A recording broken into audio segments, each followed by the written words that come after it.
क्या है टॉपिक? बीजगणितीय अवधारणा।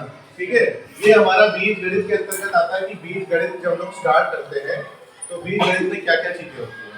बीज गणित में पहले सबको पता है कि बीज गणित क्या है। गणित की एक शाखा है ना। गणित की 3 शाखाएं होती है। पहली शाखा क्या है? अंकगणित, दूसरी रेखा गणित और तीसरी बीज गणित। बीज गणित के अंतर्गत हम लोग क्या करते हैं, ये पता लगाते हैं कि कोई चीज ऐसी होती है जो छुपी रहती है, उसको हमें कोई निश्चित कथन होता है, कोई कंडीशन होती है जिसके आधार पर हम उसको खोजते हैं। जैसे नक्शे से हम खजाने का पता लगाते हैं, नक्शे से किसी घर का पता लगाते हैं, उसी प्रकार से बीज गणित में हम कोई चीज मान लेते हैं और उसको हम ढूंढने निकलते हैं और उसका पता लगाते हैं। बीज गणित में कोई चीज छुपी रहती है। इतनी बात सबको समझ में आई थी, पुरानी क्लास में पढ़ चुके हैं। ठीक है, इसमें होता क्या है, इसमें 2-4 चीजें होती हैं। इसमें संख्याएं इस्तेमाल होती हैं, जैसे ये लिखा है 2, 5, कितना लिखा 25 और ये क्या लिखा है x। तो ये भी आपको पता होगा, ये होती है संख्या और इसको क्या कहते हैं? अक्षर संख्या। ये आप पुरानी क्लास में पढ़ चुके हैं। ये होती है संख्या और ये होती है अक्षर संख्या।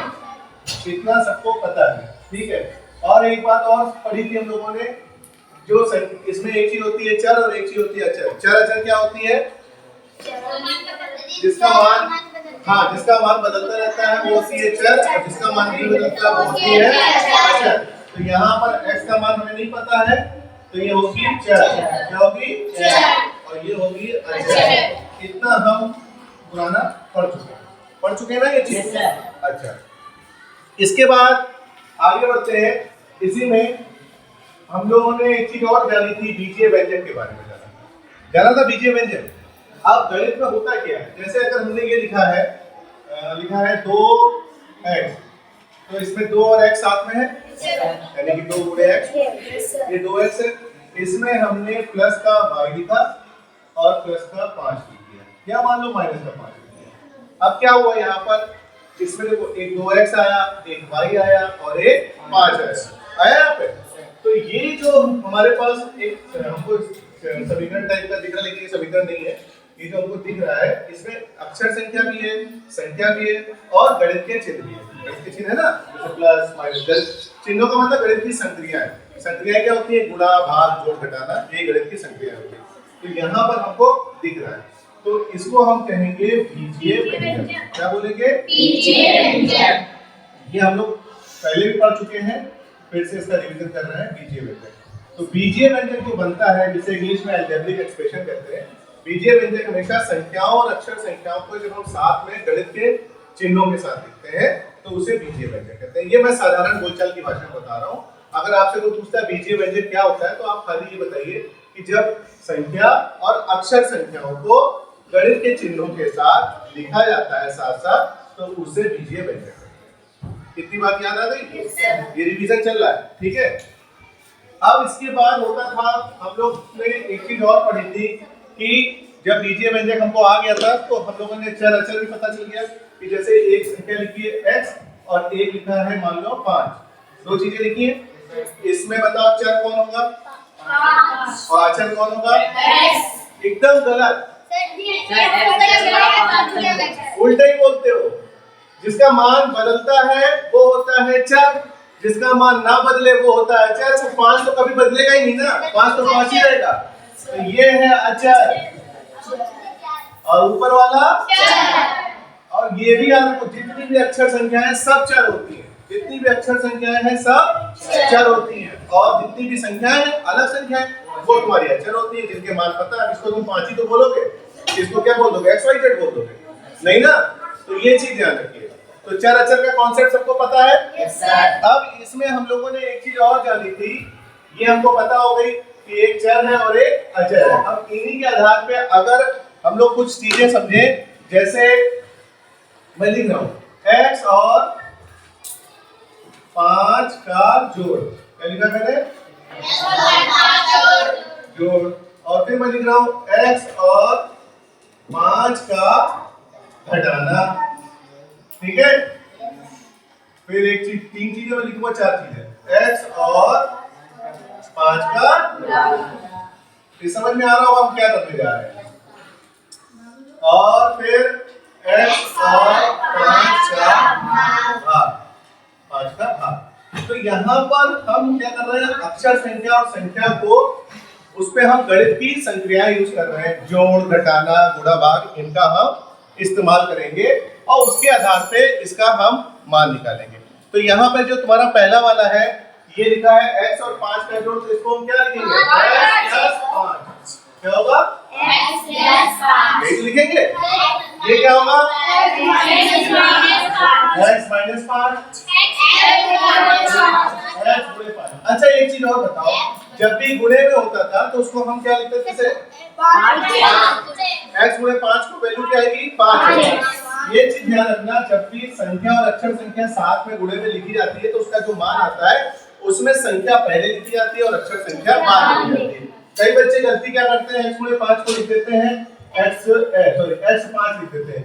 ये तरीका गलत है, ये नहीं कभी लिखा जाता है, हमेशा 5x लिखेंगे। आप क्या लिखेंगे, 5x।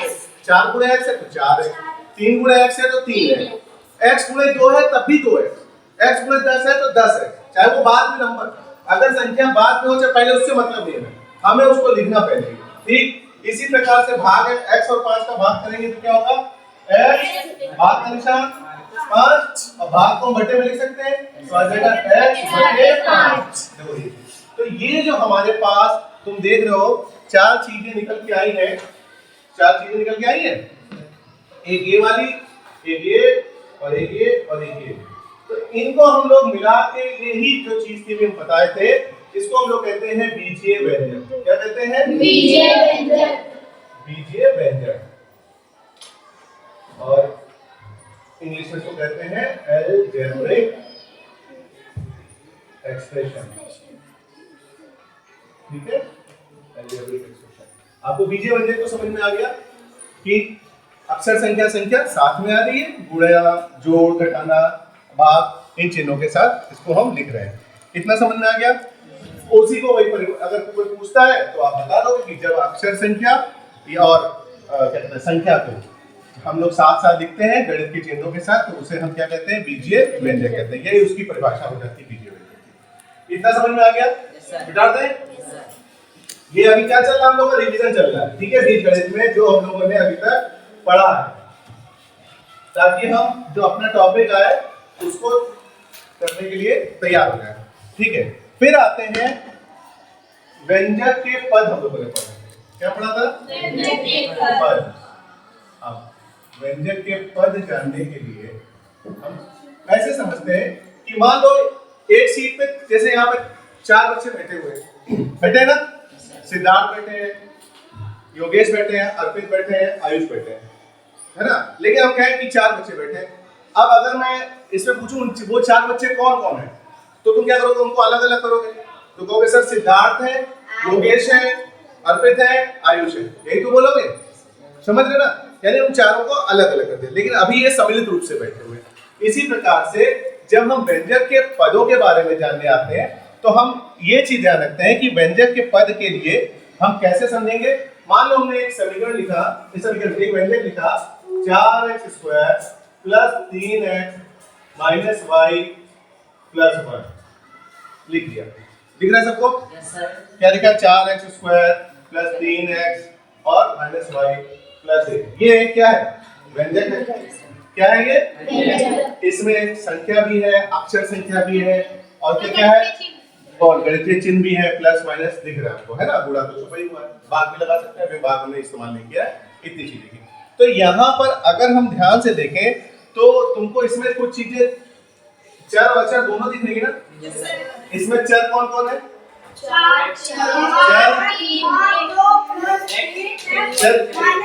अगर हम सीधी साधारण भाषा में बोले तो चर क्या है, x और y, यही तो ना, x है और y। और अचर में कौन कौन है, 3 है और 1 है, ये नंबर लिखे हुए हैं, है ना। ढूंढ लिया आपने। एक बीजीय व्यंजक दिखा हुआ था, उसमें आपको चर भी दिख गया, अचर भी दिख गया ना। x क्या है, चर, y क्या है, चर, और नंबर्स जितने भी हैं, गिनतियां जितनी भी हैं, वो सब क्या होती हैं, अचर। इतनी बात सबको स्पष्ट हो गई। अब इसमें चिन्हों का ध्यान रखना। कभी कभी जैसे यहाँ पे जो माइनस का 1 हो तो -1 भी तुम्हारा अचर ही होगा, है ना। संख्याओं को उनके चिन्हों के हिसाब से, प्लस की तो मैंने प्लस की लिखी। अब ये देखो इतना लिखा हुआ है, इसमें थोड़ा सा और डीप में जाएंगे, अगर थोड़ा सा समझे, मिटा दे इसको। जैसे अभी यहाँ पर एक पद ऐसे लिखा हुआ, मान लो लिखा हुआ है, जैसे यहाँ पे था भी 4x² लिखा हुआ था, लिखा हुआ था, तो 4x² को लिख सकते हैं 4 गुणे x गुणे x, बोलो लिख सकते हैं। इसमें हमको क्या दिख रहा है, 4 भी है और x कितनी बार आया, 2 बार। ऐसे ही मान लो लिखा है 3xy लिखा हुआ है, तो इसमें क्या आएगा 3 गुणे x गुणे y। यहाँ पे क्या हो रहा है, ये इनका गुणा रूप है और वो उनका जो छोटा रूप है, या उसको कहते हैं कि जैसे 4 में x का गुणा करें फिर x का गुणा करें तो क्या होगा, 4 तो अकेला आएगा और x कितनी बार आ जाएगा, 2 बार आ जाएगा। x की घात 1 x की घात 1 मिलके कितनी हो जाएगी, x की घात 2, कितनी हो जाएगी 2। और यहाँ पर जो अभी हम लोगों ने ये तो चीजें इतनी समझ में आ गई। Yes sir. अब इसमें एक चीज और समझ लो,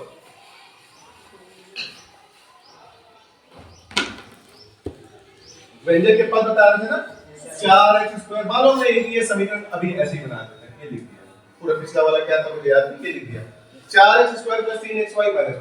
अब तुमने यहाँ पर देखा, जो मैं बात कर रहा था कि 4 बच्चे बैठे थे, मिलकर एक लाइन बनी थी, एक पंक्ति बनी थी, ऐसे ही ये अलग-अलग अक्षर संख्याओं से एक व्यंजक बना हुआ है, तो इसमें हम पद ढूंढेंगे। पद कहाँ मिलेंगे, देखो अलग-अलग ये पद है, पहला पद ये, दूसरा पद ये, और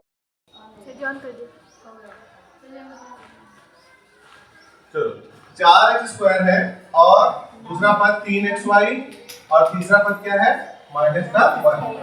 तो यहाँ पर हमें व्यंजक के, ये हमारा व्यंजक था, इसमें हमको कितने पद दिख रहे हैं, 1 2 3, और इन तीनों पदों को अलग अलग कर लिया। देखो ये सिद्धार्थ बाहर आ गए, अर्पित बाहर आ गए, योगेश बाहर आ गए, आयुष रह गए, आयुष यहाँ पे थे नहीं, तो अगर हम आयुष को भी डाल दें तो आयुष रह जाएगा। मैं उदाहरण के लिए बोल रहा हूँ, ये सिद्धार्थ अर्पित योगेश नहीं है, ठीक है, ये 4x की घात 2 है, ये 3xy है और ये -1 है और 1 है। तो यहाँ पर हमको ये पता चल गया इन तीन पदों को मिलाने से ये व्यंजक बना हुआ था, और इसमें व्यंजक के चिन्ह भी है, देखो माइनस वाले को हमेशा माइनस के साथ, प्लस वाला तो प्लस है ही, प्लस तो लगाने की जरूरत नहीं, लेकिन माइनस वाला हम माइनस के साथ। ये हम लोग कक्षा 6 और 7 में पढ़ चुके हैं। रिवीजन हो रहा है, समझ में आ रहा है, ठीक। आगे बढ़ते हैं, और इनको ही ये जो चीज लिखी हुई, इनको व्यंजक के पद कहते हैं, और कहीं कहीं पे इनको व्यंजक के खंड भी कहते हैं। खंड मतलब हिस्सा, भाग, देखो इसके भाग यही तो है, इनको मिला दिया तो ये बन गया। खंड का मतलब क्या होता है, टुकड़े कहते नहीं है, उनको खंडित कर दिया, मूर्ति खंडित हो गई, है ना, खंडित का मतलब तोड़ देना। तो हमने क्या किया, इसको तोड़ दिया, तो इसको, इसके जो खंड है, खंड को ही पद कहते हैं। क्या कहते हैं, ये किसके पद है, बीजीय व्यंजक के पद। ये हमारा बीजीय व्यंजक है, इसके ये पद है, बीजीय व्यंजक के पद। सबको समझ में आ रहा है, इसमें कितने पद हैं, 3। कितने पद हैं, 3। अब इसमें एक चीज और जानेंगे जो हम लोगों ने पढ़ी थी, बहुत आसान सी चीज थी भाई, इनकी कैटेगरी भी होगी ना। जैसे हम लोग बोलते हैं कि मान लो लिखा हुआ है, यही लेते हैं 2x² + 3xy लिखा हुआ, इसमें पहले इनको हम, ये क्या है, बीजीय व्यंजक है, ये बीजीय व्यंजक है, विवेक इधर देखो, बीजीय व्यंजक है। अब इसमें अगर हम पदों पे जाएं तो इसमें देखो कौन कौन से पद है, बताओ। एक तो ये हो गया और दूसरा 3xy, 2 पद मिल गए हमको, 2 पद मिल गए। यहाँ पे कितने पद मिले, 2। सबको दिख रहा है, अच्छा। और इस वाले में जाते हैं, मान लो लिखा है, इसमें अगर हम तोड़ेंगे तो क्या मिलेगा, कुछ नहीं है यहाँ पे, तो हमारा एक पद मिला 4xy था अकेला, 4xy है ना। फिर अगर हम दूसरा लेते हैं, एक और लेते हैं, मान लो लिखा 5x की घात 3 + 4xy और +3 लिखा हुआ। अब इसमें अगर ध्यान से देखें तो कितने पद हैं, 3। क्या कौन से, 5x की घात 3, 4xy और 3 दिख रहे हैं आपको। तो इनको जब हम पदों के हिसाब से जब हम बांट देते हैं, पदों के हिसाब से, तब इनके नाम भी हो जाते हैं। हम लोगों ने पढ़ा भी था इस चीज को। इसमें एक पद होगा, उसको क्या कहेंगे, एक पद, एक पद, एक पदीय व्यंजक, ठीक है। इसमें 2 पद होंगे, द्विपदीय, या द्विपद बोल दो या द्विपदी। और अगर द्विपदीय नहीं बोल पा रहे हो, दो पद बोल दो, एक पद बोल दो, है ना, ठीक है, द्विपदीय व्यंजन। और तीसरा वाला क्या होता है? बहुपद नहीं, त्रिपद। तीन वाला ना तो त्रिपद। और जब भी 3 से ऊपर जाए, ठीक है, 4 हो जाए, 5 में तो बहुत हो जाएंगे तो हम लिखेंगे बहुपद। क्या बोलेंगे? जब भी 3 से ऊपर हो, जैसे मान लो एक है 2x की घात 2 plus 3xy plus 4y minus 3। अब इसमें देखो 4 पद है, 1 2 3 4, तो ये हो जाएगा बहुपद व्यंजन। क्या हो जाएगा? बहुपद व्यंजन। कौन सा व्यंजन हुआ ये? बहुपद व्यंजन। क्या तो सबको समझ में आ गया? Yes sir. ठीक, मिटा दे इसको। Yes sir. फिर एक चीज हम लोगों ने पढ़ी थी, आ जाओ। फिर हम लोगों ने एक चीज पढ़ी थी इसमें, क्लास शांति से बैठे, जो बच्चे बाद में आए बैठे रहे शांति से, डिस्टर्ब ना करो। हम लोगों ने एक चीज सीखी थी, वृक्ष या पेड़ आ रहे हैं, याद है? और इसको इंग्लिश में भी अभी बता रहे, क्या कहते हैं पेड़ को इंग्लिश में? क्या कहते हैं? ट्री। और ये आरेख बनेगा जिसको कहते हैं डायग्राम। डायग्राम बनाते हैं हम लोग, साइंस में बनाते हो ना, तो हम लोग इसमें पेड़ का पेड़ बनाएंगे। कैसे करेंगे? देखो, 9x की घात 2 माइनस 7xy माइनस 1, ये क्या है? क्या है? व्यंजक। कौन सा व्यंजक है? द्वितीय व्यंजक। कितने पद है? 1 2 3 पद है। आकांक्षा के भी 2 ही पद है, 1 2 3, तीसरा भी तो देखो, है ना, 3 पद है। अब इनको हम क्या करेंगे? इनको हम लोग, मैं तुम लोगों को जो बताना चाह रहा हूँ, पेड़ आरेख के माध्यम से हम करना चाह रहे हैं, तो इसमें क्या करेंगे? इसको हम तोड़ देंगे। देखो, इसको तोड़ेंगे 9 को, और इधर 7xy को, और इधर 1 को। तो देखो 9 को तोड़ेंगे तो ये क्या है? 9x² आया, 7xy क्या आया? 7xy आ गया, और ये क्या आया? माइनस का 1, ये भी माइनस का साथ ही रहेगा, है ना। ये 3 पार्ट में टूट गया। मैं तुमको समझाने के लिए बता रहा हूँ, 3 पार्ट में अलग अलग चीजें दिख रही हैं। यहाँ पे 7xy माइनस का, तो हमने इसको माइनस का लिख दिया, प्लस का होगा तो प्लस का लिखेंगे। कितना हो गया? अगर मान लो यहाँ पे प्लस का होता तो हम यहाँ पे क्या लिखते हैं? प्लस। तो प्लस लिखा नहीं जाता, इसलिए हटा देते हैं, ठीक है। यहाँ तक आ गया। अब इसको हम ब्रेक करेंगे। देखो 9 को तोड़ेंगे, 9 के गुणनखंड करो, 9 के गुणनखंड क्या होंगे? 3 3 दिया 9, x और x टूट गया। देखो 3 दिया 9 और x की घात 2 मिला के 9x आ गया। इसी प्रकार से इसको तोड़ो, 7xy को, 7 के गुणनखंड में 7 आएगा, x और इधर क्या आया? y। दिख रहा है सबको? फिर माइनस 1 है, वो तो पता ही है क्या है, माइनस 1 का क्या होगा? माइनस 1 का क्या टूटेगा? वो माइनस 1 ही रहेगा, ठीक है। तो यहाँ पर जब हमने तोड़ा तो हमें क्या मिला? माइनस 1 को वैसे भी तोड़ने की जरूरत थी, क्योंकि वो अकेला था। जिसमें तुम्हारे पास 2 पद हो, 3 दिखे हो, जैसे अक्षर संख्या से, तो वही तोड़ेंगे। अकेला 1 है, उसको क्या तोड़ोगे? अकेला 5 लिखा होता तो उसको तोड़ोगे? 5 को तो 5 ही लिखेंगे। हाँ, अगर 9 लिखा होता तब उसको तोड़ सकते थे। कैसे तोड़ते? 3 गुणे 3। 10 लिखा होता तो तोड़ सकते थे, 2 गुणे 5 या 5 गुणे 2। तो 1 को तोड़ना है तो 1 को क्या तोड़ोगे? बोलो, कुछ तोड़ सकते हो? 1 को नहीं तोड़ सकते ना। तो ये जो चित्र बन के आया, इसे हम कहते हैं पेड़ आरेख या वृक्ष आरेख। क्या कहते हैं? ये वृक्ष आरेख होता है। अभी एक क्वेश्चन और इसी हिसाब से दिखाएंगे, तुम लोग को समझ में आ जाएगा। ये बता देते हैं, देखो अभी सबको बता देंगे, क्वेश्चन करवा देंगे, परेशान ना हो। क्वेश्चन लिख लो, तोड़ लेना तुम लोग। 4p² और उसके बाद क्या दिया था? हाँ -3p² और प्लस का 5। अब ये भी बहुत आसान है। इसमें कितने पद है? 3 पद। 3 पद वाला व्यंजक है, इसको तोड़े पहले।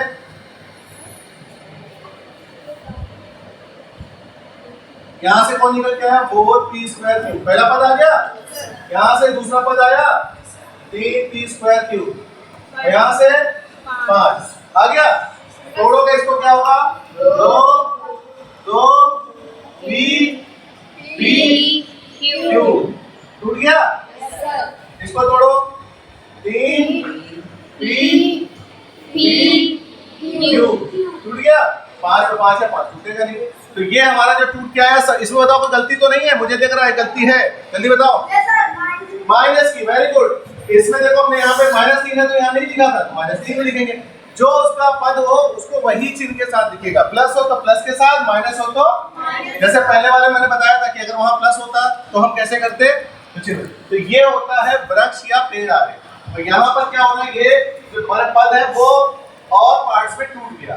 मतलब एक जैसे पेड़ की शाखाएं होती है, देखो पेड़ की तरह शाखाएं बनी है, पत्तियां बनी हुई है, तो अलग अलग पार्ट्स में हमारा ये टूटा जा रहा है। इतना समझ में आया? सिद्धार्थ अभी लिख लेना, अभी नोट्स बता देंगे, सारे लिखवा देंगे, ठीक है? अभी समझ लो, ये होता है पेड़ आलेख। सब कुछ किताब में है, किताब में सारी चीजें हैं, ये सब किताब में बता देंगे, अभी किताब में कहा।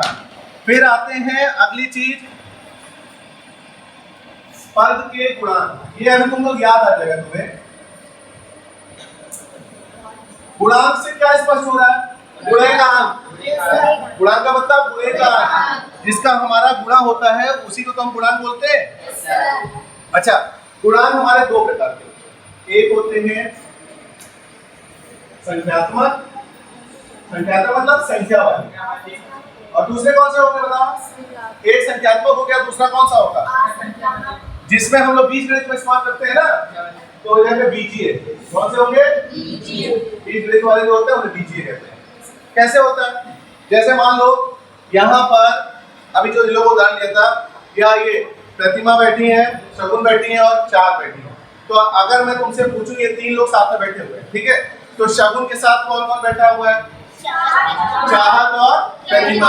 अगर मैं पूछूंगा चाहत के साथ कौन बैठा हुआ है? प्रतिमा और शगुन।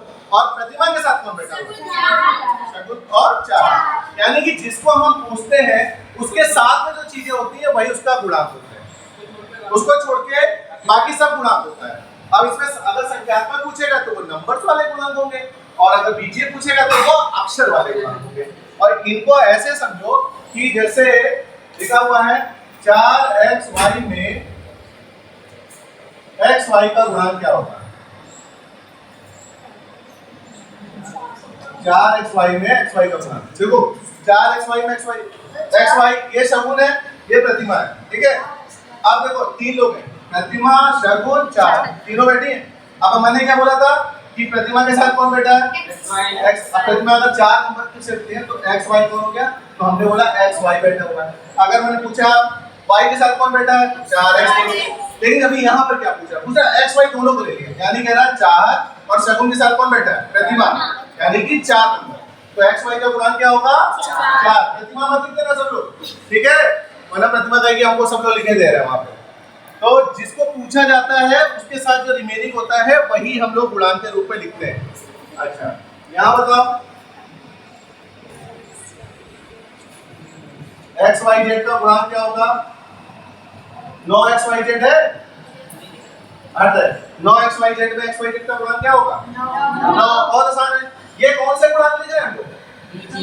ये बीजीय संख्यात्मक, संख्या में आ रहा है ना, ये कौन से गुणांक है? संख्यात्मक। इसी प्रकार से अगर माइनस में कोई हो तो माइनस में लिख देना। जैसे अगर लिखा हम लोग -3x⁻2 yz लिखा हुआ में x⁻2 yz का गुणांक, अगर इतना कह रहा है तो क्या करोगे? -3। Very good.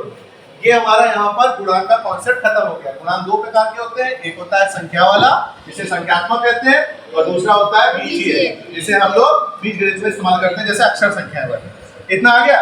अगर देखो एक बात तुमको ध्यान रखना, अगर गुणांक में माइनस का चिन्ह लगा है तो वो माइनस के साथ ही लिखा जाएगा। प्लस का चिन्ह लगा है तो लिखने की जरूरत नहीं, प्लस का चिन्ह लगाते नहीं, लेकिन अगर माइनस का चिन्ह लगा है तो हम लोग माइनस का चिन्ह जरूर लगाएंगे। इतनी बात सबको समझ में आ गई? बिठाते? Yes sir. ये हम लोग क्या कर रहे हैं, बार बार मैं पूछ रहा हूँ, हम लोग पुराना रिवीजन कर रहे हैं। ये कक्षा 6 और 7 में है, 8 वाले बच्चों को भी आना चाहिए। फिर अभी हम लोगों ने पद पढ़ा था। अब ये जो पद है ना, इनको आगे दो भागों में बांटा गया।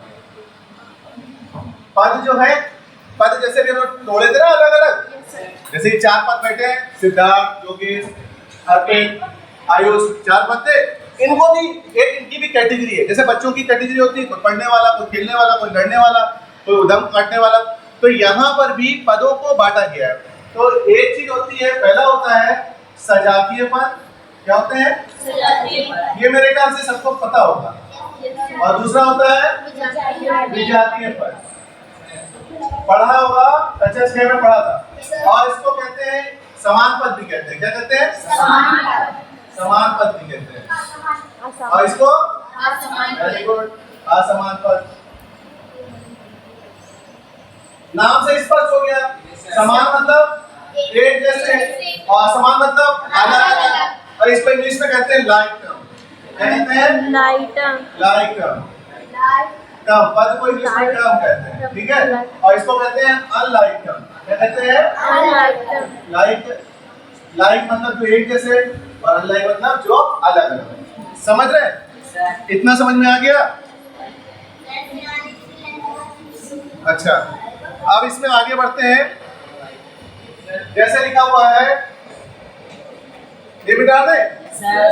ये डायग्राम समझ में आ गया पद का। इसके आगे बढ़ते हैं।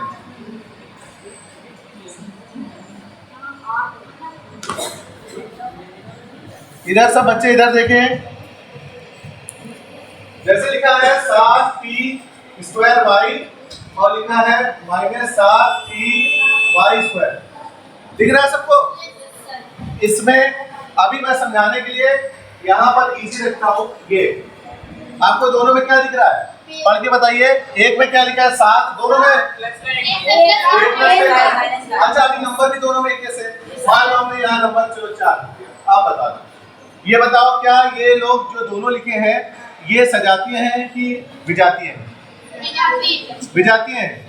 अच्छा, सोनाली कह रही विजातीय हैं। पक्का? क्यों विजातीय हैं जल्दी बताओ। हैं? अच्छा, ये कह रही है इसमें प्लस का 7 है, इसमें माइनस का 4 है। देखो यही गलती होती है, बच्चे चिन्हों को देखते हैं। हमें हमेशा देखना होता है सजातीय विजातीय के लिए अक्षर संख्या देखनी होती है। Very good. क्या देखना होता है? अक्षर संख्या।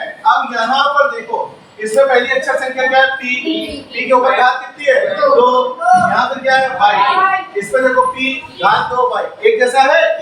तो हमें नोटिस करना है जब अक्षर संख्या समान होगी, जिन पदों में अक्षर संख्या एक जैसी होती है उन्हें कहते हैं सजातीय। ये दोनों में अक्षर संख्या क्या है? हमारी समान है। अक्षर संख्या क्या है? समान मतलब एक जैसी, समान है। तो ये क्या होंगे? अतः ये सजातीय पद होंगे। क्या होंगे? सजातीय पद है। ठीक है। इसी प्रकार से जब भी तुम्हारे पास देखो, तुमको जो अक्षर संख्या है उन्हीं को देखना है, और जब अक्षर संख्या समान है तो वो सजातीय हो गए, जहां पर दोनों की अक्षर संख्याएं अलग अलग है। अभी देखो, अगर एक क्वेश्चन लिखते हैं, देखना देखो, 6p² और 4pq²। अब बताना ये सजातीय है कि विजातीय है? ये सजातीय है विजातीय है? सजातीय है। सजातीय पक्का? विजातीय पक्का? अगर ध्यान से देखो, ये है विजातीय, क्योंकि देखो यहाँ अक्षर संख्याओं को ध्यान से देखो। p की घात कितना है? 2। इसमें p की घात कितना है? 1। 2 का है? 1 है। इसीलिए क्वेश्चन दिया था। और यहाँ q की घात कितना है? 1। और यहाँ q की घात कितना है? 2। तो दोनों में अगर हम ध्यान से देखें, पहले वाले में p 2 है और दूसरे वाले में p 1 है, और पहले वाले में q 1 है, दूसरे वाले में q 2 है। तो दोनों में क्या है? अक्षर संख्याओं की घातें अलग अलग है ना? अक्षर संख्याएं तो एक जैसी है, अक्षर संख्याओं की घात अलग है। सूर्या चुप हो जाओ, घात अलग है, अलग अलग है। तो ये क्या होंगे? अतः ये हो जाएंगे, अतः ये विजातीय होंगे। क्या हो जाएंगे? विजातीय। ठीक है, विजातीय पद होंगे। इतना समझ में आ गया? अलग अलग क्या चीज देखनी होती है? अगर मान लो अक्षर संख्या तो एक ही थी, कुछ बच्चों के मन में आ रहा हो सर अभी आपने बोला अक्षर संख्या देखते हैं, इसमें भी p है, इसमें भी q है, इसमें भी p है, इसमें भी q है, लेकिन इसमें खास बात यह है p q तो है, देखिए एक में p की घात 2 है और एक में p की घात 1 है, एक में q की घात 2 है, एक में q की घात 1 है, समझ रहे? तो हमको उनको अलग करना है। एक जैसे तुम्हारे पास मान लो क्लास 6 7 8 के सब बच्चे एक साथ बैठे हैं, तो मैं कहूंगा उसमें से 6 वाले अलग करो, तो तुम 6 वाले उठाओगे, ये नहीं कहोगे सर इन्होंने भी तो ड्रेस पहनी है स्कूल की, इनको यहाँ खड़ा कर दे, नहीं 6 वाले का है तो 6 वाले अलग करेंगे, सजातीय वो होंगे, 7 वाले अलग, 8 वाले अलग, समझ गए इस बात को? अब अभी मैंने एक शब्द बोला यहाँ पर, क्या बोला था मैंने? अक्षर संख्या की घात बोला था, क्या बोला था? अक्षर संख्या की घात बोला था ना? किसी के मन में आया अक्षर संख्या की घात क्या होता है?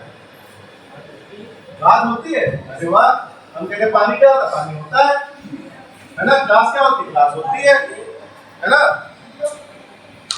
और वो कुर्ता है वो धोती है ना? हो गई बात पूरी, यही बोलेंगे क्या?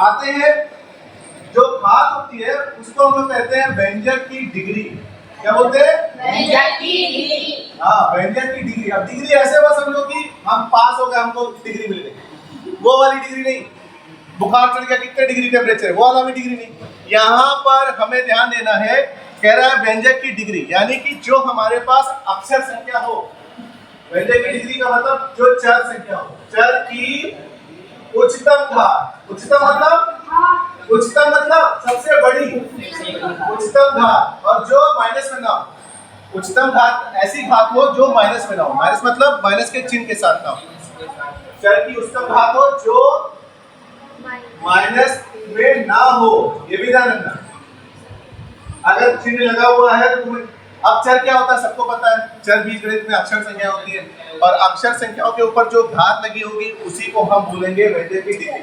अब यहाँ पे तो लिखा हुआ है 3x² + 5x - 1 लिखा हुआ है, ये कौन है? कौन से व्यंजक? बीजीय व्यंजक। इसमें कितने पद हैं? 3 पद हैं, ठीक है। इसमें पहला पद कौन है? 3x², दूसरा पद 5x, मैं बार-बार रिवाइज करा रहा हूं। अब यहाँ पर हमें इसकी घात बतानी, डिग्री बतानी है, भैया इसकी डिग्री बताओ, तो इसकी डिग्री हम देखेंगे, देखो पहले वाले में 3x² में देखो क्या डिग्री है, x की घात कितनी है? 2, x की घात 2, समझाने के बता रहे हैं 2। दूसरे वाले में 5x में x की घात क्या है? 1, x की घात 1, और तीसरे वाले -1 में x है कितना है x? यानी कि 0, x की घात क्या है? 0 होगी तभी तो उसका मान बनाएगा। अब एक याद रखो, ये -1 है, -1 में साथ में हम ऐसे लिखना चाहे x की घात 0 का मान क्या होता है? 1 होता है, तो -1 है यानी कि -1 × 1 ये लिख सकते हैं, तो 1 की जगह पे x की घात 0 तो हुआ, समझ लो। 3 2 घात है, 1 घात है, इसमें एक भी घात नहीं है, तभी तो वो गायब ही है वहां पे, ये आ गया इसमें 0। अब बताओ हमने सबसे ज्यादा घात किसमें लिखी हुई है? 2 लिखी है, सबसे बड़ी घात क्या है? 2, तो इस व्यंजक की डिग्री क्या होगी? व्यंजक की क्या होगी? 2 डिग्री का व्यंजक है, व्यंजक की डिग्री क्या होगी? 2, क्या होगी? 2, यानी कि इतनी चीजें तुमको रिवाइज करके याद रखनी है, इतनी चीजें समझनी है, ठीक है बेटा? और फिर समझ में आया इतनी चीज? तो व्यंजक की डिग्री समझ में आ गई। एक अच्छा और पूछे, बताना व्यंजक की डिग्री, जल्दी से बताओ।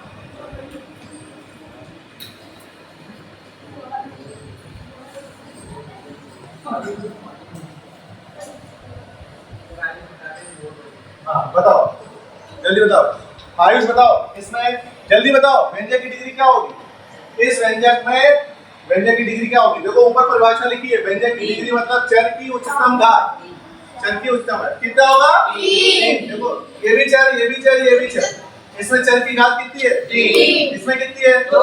इसमें कितनी है? 1। इसमें है ही 0, तो 3 जो घात हुआ है सबसे ज्यादा है, तो इसकी डिग्री क्या होगी? 3। तो ये होता है बीजगणित के अंतर्गत हम लोगों ने सारी चीजें समझी, जिसमें हम लोगों ने जाना, पद जाने, बीजीय व्यंजक जाना, गुणांक जाने, अक्षर संख्या, संख्या जानी, चर अचर, सारी चीजें हमने पुराना रिवाइज कर लिया।